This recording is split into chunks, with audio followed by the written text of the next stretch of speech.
think that must be one of the coldest nights I've ever spent on the bank carp fishing. First time on a new venue. And yeah, we've managed to nick a couple of really nice fish.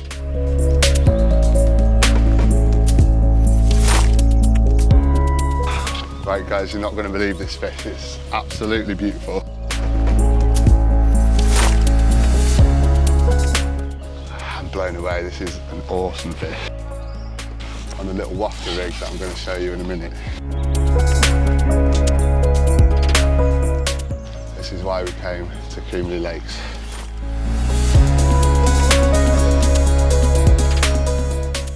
Right guys, I'm really excited. Not actually driving for a change. I've got my friend Jamie there, who's taking me. We're going to a place called Combley Lakes on the Isle of Wight, which is close to home for me because that's where I live. You may know that if you've seen some other videos. But yeah, we're heading off for 3 days, and it is spring and the sun is out and it's a beautiful day. We've had sort of fairly good temperatures for the last week or so, you know, sort of 11, 12 degrees. And it should be warming the water up, so hopefully the fish are going to be getting hungry and wanting a bit of a feed. The only thing is the pressure's really high, so it could be tricky, but I'll talk you through the tactics and everything while we're there, and yeah, hopefully we'll have a good few days.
Right then, here we are, Combley Lakes on the Isle of Wight. As I think I said earlier, I actually live on the Isle of Wight, so for me it's really handy. It's only sort of half an hour drive from home.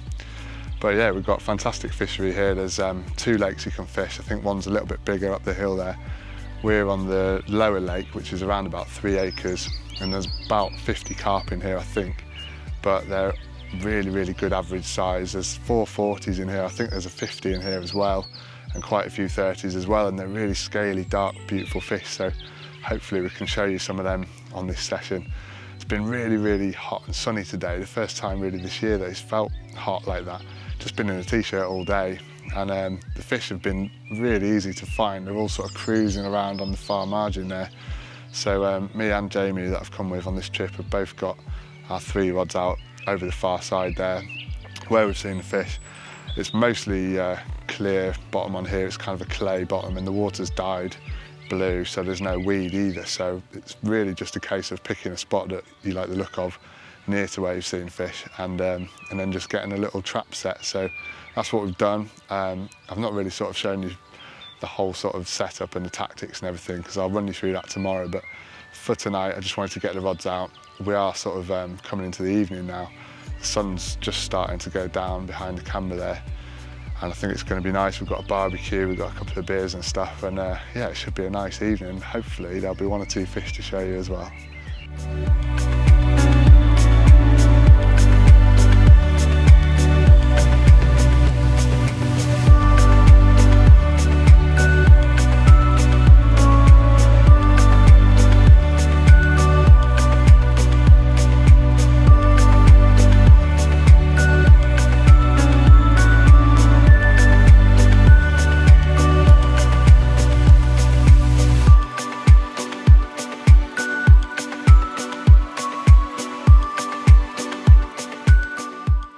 Well, good morning guys, welcome back. And I've got some very good news for you. So in the night, my mate Jamie managed to catch a 33-pound fully scaled, absolutely stunning fish. And in the net down here, just there, is an absolutely beautiful scaly fish. Over the moon because it was a quiet night for me, and then first light this morning about sort of 5:45, the middle rod's ripped off. So I'll get the fish out and show you, and then I'm going to talk you through the tactics that I used to catch it. Right guys, you're not going to believe this fish. It's absolutely beautiful. Taken at first light this morning on a little wafter rig that I'm going to show you in a minute. I'm blown away. This is an awesome fish. This is why we came to Combley Lakes. Are you ready? And there it is. 36 pound 4 ounces of stunning linear, beautiful fish. It's a shame we've got such bright sunlight today because it's kind of washing it out, but who cares? Such a lovely looking fish. I'll just flip it around and show you the other side, and then we're going to be talking tactics. There we go. 36 pound 4 ounces. Absolutely blown away with that. What a fish. So I better get it back and we'll talk through the tactics. Happy days.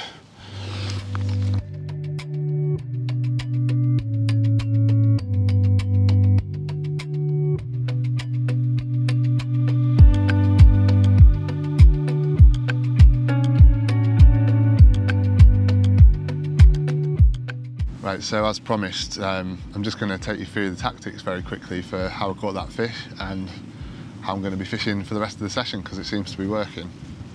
So the rig itself is a rig I've been using quite a lot lately. It's just an Amnesia D-rig. So essentially you just tie a knotless knot with an outturned eye, chod style hook.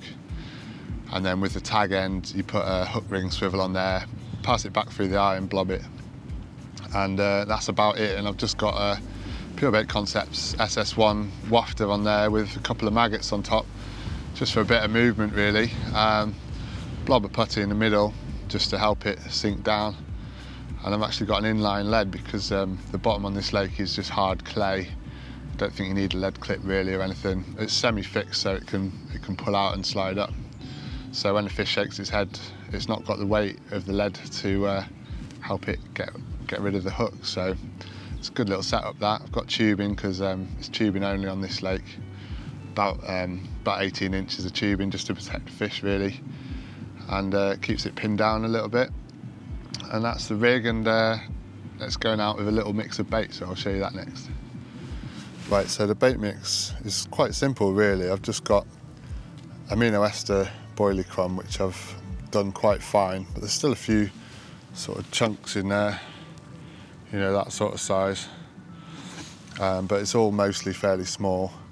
There's a couple of grains of corn in there, not too much, and some hemp as well. And then I've just added a few pellets and a bit of hemp oil and a little bit of the amino ester liquid just to kind of bring it all together and add a bit of a haze on the bottom. And that's it really. It's just going out there with a boat because we're fishing quite tight to the far reeds and the fish are quite spooky, so you want to use a boat just to subtly take it out there. You can be really accurate and not spook the fish. And yeah, that's all we've been doing, just putting that out a little bit at a time just to attract the fish. And not loads of bait because we are in the spring and you don't need to go mad at this time of year. You're just trying to nick a bite and hopefully build on it. So I'm going to get this rod back out now and hopefully we've got time for a few more fish.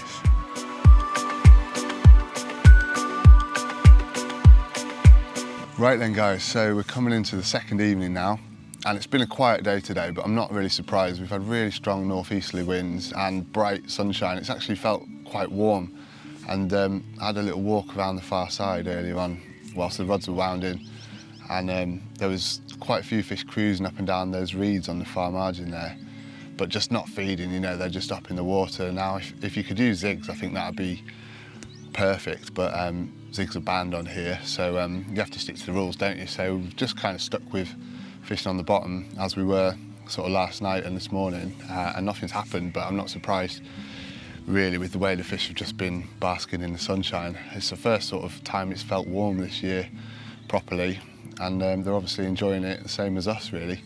So yeah, now we're coming into the prime time when you know, the light's fading and the temperature's dropping a little bit, and hopefully the fish are going to be kind of dropping down in the water and finding our little baited areas. So tomorrow morning I'm going to talk you through the spots that I'm fishing, just to try and sort of give you an idea of where I am and why I picked those areas as well. But for tonight we're just going to be kind of sitting on our hands and waiting, going to get a takeaway, which would be nice, and have a glass of wine or something and just see what the night brings. So I'll keep you updated, and if nothing happens then I'll talk to you in the morning a little bit more about the spots that we're fishing, and give you a few more sort of pointers on what we're doing.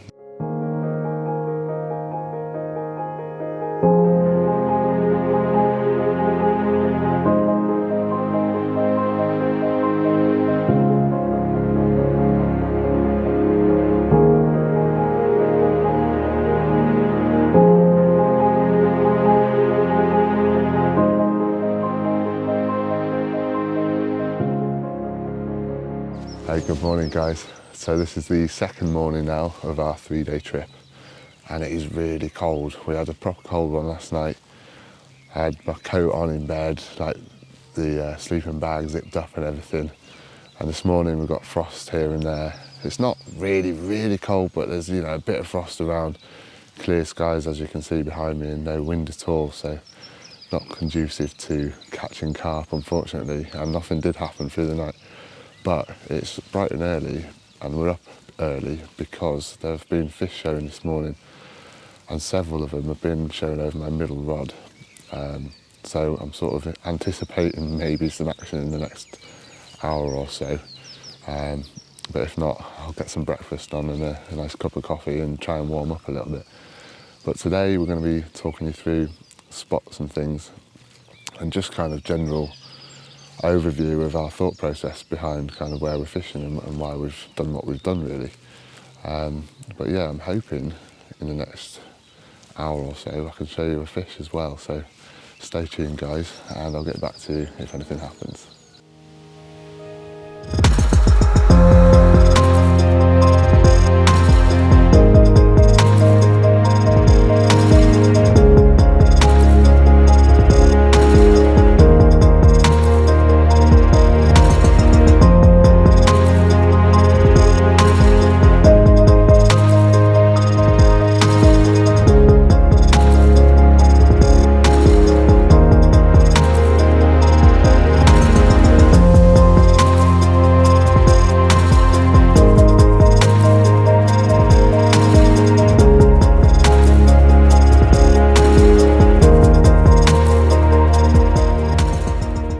Right guys, we're coming to the end of the second day now. It's been a really tough day today. It's been bright sunshine, so beautiful for sitting out, enjoying it, but not very good for carp fishing unfortunately. We've had strong easterly winds, really clear skies, and the pressure's about 1,036, so ideal zigging weather really, but you're not allowed to fish zigs unfortunately. So earlier on, I thought rather than sitting out fishing on the bottom, winding my rods, and I set up one of them with a little controller float and a 3-foot hook length, and just a ball of maggots really underneath, just on a bare hook, and cast that around to a few fish around the far side, because the fish have been cruising up and down on that far side, and I figured a little ball of maggots just dangling in the face, it might tempt them just to make a mistake, you know. Obviously I took a net round with me and everything, so it was nice and safe. But that didn't really happen, and actually as soon as I started trying to do that, the fish kind of drifted off anyway. They were feeling quite spooky I think, and you know, they're in a funny period really, coming out of the winter and into the spring. They're not really properly awake yet, and they're not really looking for much food yet, so we've been keeping our baiting patches to the minimal really, and just fishing for a bite at a time. And you know, we did get lucky in the first 24 hours and caught one each, me and my mate Jamie that I've come with. but unfortunately it hasn't happened this second 24 hours. But we still have the rest of today and tonight before we have to leave tomorrow, so there's always a chance. And I've actually made a change on one of my rods. The spot that I was fishing wasn't that happy with, so I've moved one of my rods now to where I've seen a few more fish today. So if you bear with me a second, I'll turn the camera around and I'm just going to talk you through the spots that I'm fishing. So this is my kind of half of the lake, if you like. It's only a fairly small lake, sort of 2.5 acres, I think. And I've gone for the sort of left-hand side and Jamie's got the right-hand side. And the wind's been blowing the other way for the first part of the session, but now it's kind of blowing into my area, so I'm a little bit more positive about that. And I've seen fish, you know, on that far margin. So all along here, really, the fish have been kind of in this corner and along the margins here, and patrolling up and down there and patrolling up and down this end margin as well. So I've had a rod here, around about there, there's a bush there, just, you know, a little rod length off, and then another one's kind of over in the corner. And my third rod was kind of on the point over here, and that hasn't produced. The rod that did actually catch was over in the corner here somewhere. So what I've done is I've moved my right-hand rod along to sort of a little bit next to the other one. So I've got one kind of there and one kind of there, just in the hope that those fish that are kind of milling around in that corner are going to make a mistake. And I have seen a few shows in that corner, particularly in the mornings and stuff as well. And then when the sun's hot, the fish are just cruising on the top over there. So I think that's an area they want to be in. So I might as well have 2 rods over there. I think that point where I was fishing is more of a passing area. You know, they're not kind of hanging around there, they're just going past, and you know, the chances of them actually stopping there long enough to have a feed is pretty slim. But I think if, you know, you've got a couple of little baited patches there, and they're kind of milling around in that area, you've got a good chance that at some point the food's going to sort of bother them enough that they're going to want to eat it. And then my other one, down on this margin, my left-hand rod, I've seen quite a few big ones cruising past there, you know, kind of looking like 40-pounders. And there are, I think there's a 50 and 440s in this lake, so that's my kind of big fish rod, if you like. It's in slightly deeper water, and I've seen fish cruising past there kind of every time I've been round, really. So, you know, they've only got to drop down kind of 6 foot, and they're eating it. So, yeah, we've done all we can, really. We've got a good bait mix. We've caught a fish already, so it shows the tactics are working. And now it's really just up to the fish. So yeah, we're going to be just sitting back and waiting, and with our fingers crossed, I think, this evening, and hoping that it comes good in the last kind of 12 hours or so.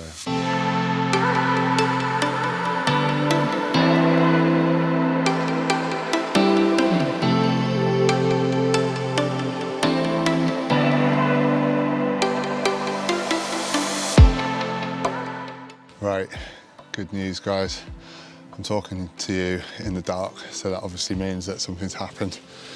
So it's the final evening now, and we were just settling down to dinner, and the rod that I moved from the point further into that corner has gone. So I'm so happy that I changed that rod, and it just shows you, you know, if it's not happening, you've got to make a change and try something else, and that paid off within sort of 3 or 4 hours. So it's an absolutely stunning fish, 27 pound too.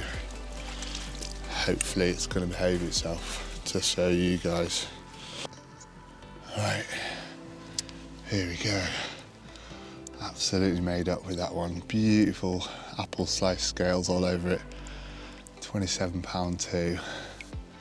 It's typical of the fish here at Combley. They're absolutely gorgeous. All the fish that we've seen swimming around and the ones we've caught have been really lovely and scaly, and a really good average size as well. You know, I've had a 36 and now a 27 as well. I've had to work for it, but it's come good in the end. I'll just show the other side. Here we go. Look at that, guys.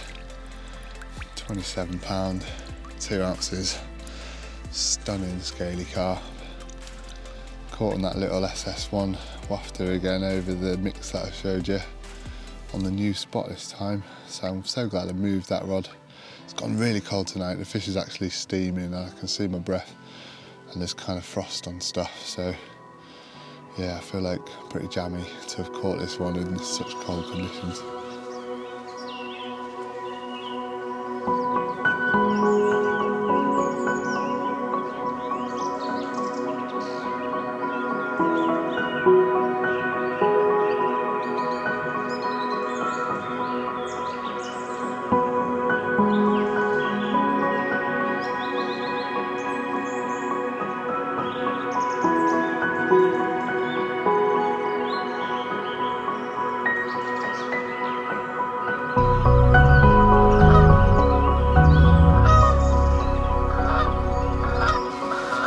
Well, good morning. I think that must be one of the coldest nights I've ever spent on the bank carp fishing. It was really, really frosty. It got to about 8 o'clock in the evening and everything just went white, and the nets were frozen solid and stuck together, and everything had a layer of white all over it. And then this morning when we woke up, it was, you know, really, really crispy everywhere and not conducive to catching carp, unfortunately. But I am glad that we've caught what we've caught. You know, it's been fairly tough conditions. We've had easterly winds and high pressure. And yeah, we've managed to nick a couple of really nice fish. And my mate Jamie's had one as well. So yeah, I'm over the moon, first time on a new venue. And absolutely blown away with the quality of the fish, to be honest with you. Really stunning, really good average weight. And it's a nice place to be. You kind of get left alone down here. You've got the lake to yourself. It's exclusive bookings only down here as well. And it's really nice and peaceful. You know, all we heard this morning is the birds. And we're in a load of farmland, really. So there's no roads or anything like that nearby either. So absolutely beautiful place to be. But yeah, I'm just starting the laborious task of packing away everything now. So if we don't get any more fish, that's going to be the end of the video. But I hope you've enjoyed it. Don't forget to subscribe to the Prologic channel. We've got lots more content coming this year. We're going to be doing some videos with Frank Warwick, so subscribe to the channel and make sure you like the video and give us a comment if you've got any questions or anything to say. And we'll see you in the next video.